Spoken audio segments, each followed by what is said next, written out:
लोकसभा चुनाव में कांटे के घमासान में हरियाणा में दगाबाजी के सांप ने दोनों ही खेमों को डसने का काम किया है।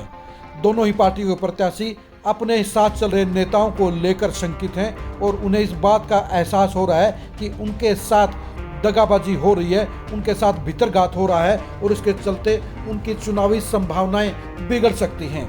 जी हाँ, ये सच्चाई है कि हरियाणा की 7 लोकसभा सीट पर दोनों ही पार्टियों में दगाबाजी का खेल चल रहा है। चाहे वो सीट सिरसा हो, चाहे वो हिसार हो, चाहे वो भिवानी हो, चाहे वो सोनीपत हो, चाहे वो कुरुक्षेत्र हो, चाहे वो गुरुग्राम हो और चाहे वो फरीदाबाद हो। इन सभी 7 सीटों के ऊपर पॉलिटिकल पार्टियों के अंदर बड़े बड़े नेता भी दगाबाजी के खेल में शामिल हैं। इसका एक दूसरा पहलू ये भी है कि कुछ प्रत्याशी ऐसे हैं जिन्होंने पहले के चुनाव में दूसरे प्रत्याशियों के साथ में दगाबाजी करने का काम किया था और अब उनके हाथ में टिकट आने के बाद उनके साथ भी वही खेल खेला जा रहा है जो उन्होंने 2014 और 2019 में अपनी ही पार्टियों के साथ दगाबाजी करने का काम किया था।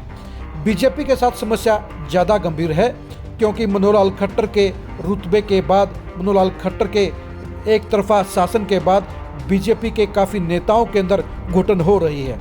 हालात ये हैं कि 9.5 साल की बीजेपी की हरियाणा में सरकार के बाद बीजेपी के 10 में से 8 बड़े नेता हाशिए पर चले गए हैं और इन 8 नेताओं को अपनी पॉलिटिक्स को जिंदा रखने के लिए कोई रास्ता नज़र नहीं आ रहा है। इन 8 नेताओं के ऊपर इस समय कहीं न कहीं शक की सुई घूम रही है।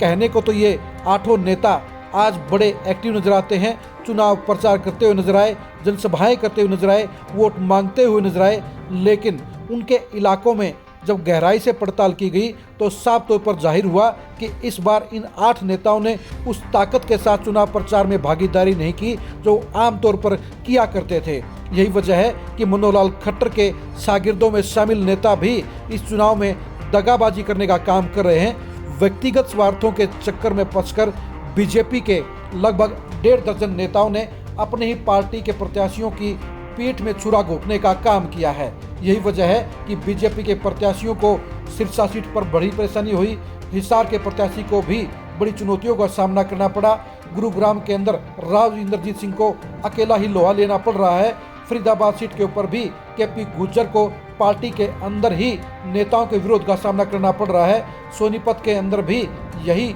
समस्याओं का घेरा पड़ा हुआ है। यानी बीजेपी को कांग्रेस ने कम मारा है, ये भी कह सकते हैं कि बीजेपी को अंदर के ही नेताओं ने ही डुबोने का काम किया है। उसके प्रत्याशियों को हराने के लिए सिस्टमेटिक अंदर छुरी घोंपने का काम किया जा रहा है। यानी वो कहावत है ना कि बगल में बैठकर छुरी घोंपना, वही काम बीजेपी के अंदर हुआ है। बीजेपी के चुनाव प्रचार में आपको तमाम बड़े बड़े नेता नजर आए होंगे, लेकिन बड़े नेताओं की फेहरिस्त में 15 नेता ऐसे भी हैं जिन्होंने अपने अपने विधानसभा क्षेत्रों में पार्टी के साथ विश्वासघात काम करने का काम किया है और यही वजह है कि बीजेपी का चुनाव प्रचार उस ऊंचाई पर नहीं पहुंच पाया जहां पर होना चाहिए था। अगर बीजेपी के ये 1.5 दर्जन नेता पूरी ईमानदारी के साथ काम करते, बीजेपी के नेता पूरी ताकत के साथ चुनाव प्रचार में जुड़ते, तो आज हरियाणा में बीजेपी 10 की 10 सीटों के ऊपर फिर से जीत की दहलीज पर खड़ी होती। लेकिन इन नेताओं की गद्दारी के चलते बीजेपी का इलेक्शन 8 सीटों पर कांटे की टक्कर में फंस गया है और 9वीं सीट भी डूब सकती थी। लेकिन करनाल में नायब सैनी के नए नए करिश्मे के चलते और वहां पर वीरेंद्र मराठा के झांगी वाले बयान के चलते मनोहर लाल खट्टर बचने में सफल हो गए हैं, वरना उनकी किस्ती भी डूबने के कगार पर पहुंच चुकी थी। बीजेपी के अंदर चल रहे इस गद्दारी के खेल ने सभी 10 की 10 सीटों पर इफेक्ट डालने का काम किया है और इसकी वजह यह भी है कि मनोहर लाल खट्टर ने जिस तरह से बाकी के नेताओं को हाशिए पर डालने का काम किया था, उसके चलते ग्रेड ए के अलावा ग्रेड बी के नेता भी निराश थे। इनके साथ साथ पार्टी के वर्करों में भी इस बार वो जोश और जुनून नहीं था जो होना चाहिए था। यानी खट्टर साहब की वर्किंग के चलते बीजेपी के वर्करों ने भी कहीं न कहीं इस बात की प्लानिंग कर ली थी कि वो बीजेपी के ही प्रत्याशियों के पक्ष में काम नहीं करेंगे और यही वजह है कि बीजेपी का चुनाव प्रचार एक बार भी उस करंट में नजर नहीं आया जो 2014 और 2019 में नजर आया था। कांग्रेस भी इस मामले में अछूती नहीं है।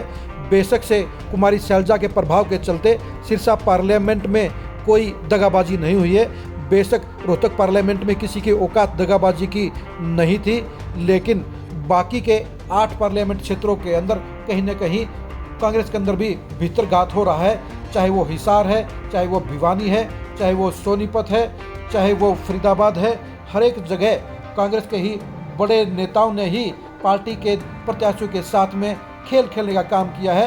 कुरुक्षेत्र के अंदर भी गुप्ता के साथ में कांग्रेस की वो ताकत नहीं लगी है जो लगनी चाहिए थी। वहाँ भी कांग्रेस के 2/3 नेता पर्दे के सामने कुछ और पर्दे के पीछे कुछ और कहानी रच रहे हैं। यही वजह है कि कांग्रेस का चुनाव भी एक तरफा माहौल के बावजूद एक अपने लिए जीत के बम्पर फायदे को बना नहीं पाया और इसका फायदा बीजेपी को हुआ है। लेकिन दोनों ही पार्टियों के बीच में चले इस गद्दारी खेल ने मुकाबले को कांटे का बना दिया है, क्योंकि गद्दारी से ना तो बीजेपी छूती रही और ना ही कांग्रेस बची रही। कांग्रेस हाईकमान के प्रभारी दीपक बाबरिया ने पार्टी के खिलाफ काम करने वाले नेताओं को चेतावनी देने का बयान भी दिया था, लेकिन इसके बावजूद कांग्रेस के उन नेताओं की सेहत पर कोई असर नहीं पड़ा जिनके हित इस चुनाव में खराब हुए हैं, जिनको अनदेखा करने का काम किया गया है, जिनको हाशिए पर डालने का काम किया गया है और जिनकी टिकट को लेकर कहीं न कहीं पहले से ही शंका के बादल मंडरा रहे हैं। पार्टी के प्रत्याशियों ने भी छोटे नेताओं के साथ में या 7 कद के नेताओं के साथ में भी वो कोऑर्डिनेशन नहीं किया जिसकी जरूरत थी। खासतौर पर करनाल और सोनीपत के कांग्रेस के प्रत्याशियों ने पार्टी के तमाम नेताओं को साथ रखने की बजाय हवाबाजी में चुनाव प्रचार करने का काम किया, जिसके चलते पार्टी के नेताओं ने उन्हें सबक सिखाने के लिए उन्हें वो सपोर्ट नहीं किया जिसकी सपोर्ट मिलनी चाहिए थी। यही वजह है इन दोनों ही सीटों के ऊपर कांग्रेस के लिए खतरे के बादल मंडरा गए हैं। जाहिर सी बात है, लोकसभा चुनाव में गद्दारी के मामले में ना तो बीजेपी बची रही है और न ही कांग्रेस इसके वार से बच पाई है। यही वजह है दोनों ही पार्टियों को अंदर खाते बड़ा नुकसान हुआ है। अब देखने की बात यह है कि चुनाव में कल पोलिंग के दिन किसकी गद्दारी ज़्यादा होती है, किसके नेता कम वोट डलवाते हैं। इस बात का एहसास, इस बात का प्रमाण 4 जून को चुनाव नतीजों से पता चलेगा कि कौन सी पार्टी के नेताओं ने ज़्यादा गद्दारी करने का काम किया था। कांग्रेस और बीजेपी में चल रहे इस गद्दारी के, इस दगाबाजी के खेल की अंदरूनी खबरों को जानने के लिए आप खरी खरी न्यूज़ के साथ बने रहिए। दोनों ही पार्टियों में चले इस दगाबाजी के इम्पैक्ट को जानने के लिए भी आप खरी खरी न्यूज़ के साथ बने रहिए। आप हमारे फेसबुक पेज को फॉलो कीजिए, आप हमारे यूट्यूब चैनल को सब्सक्राइब कीजिए। नमस्कार।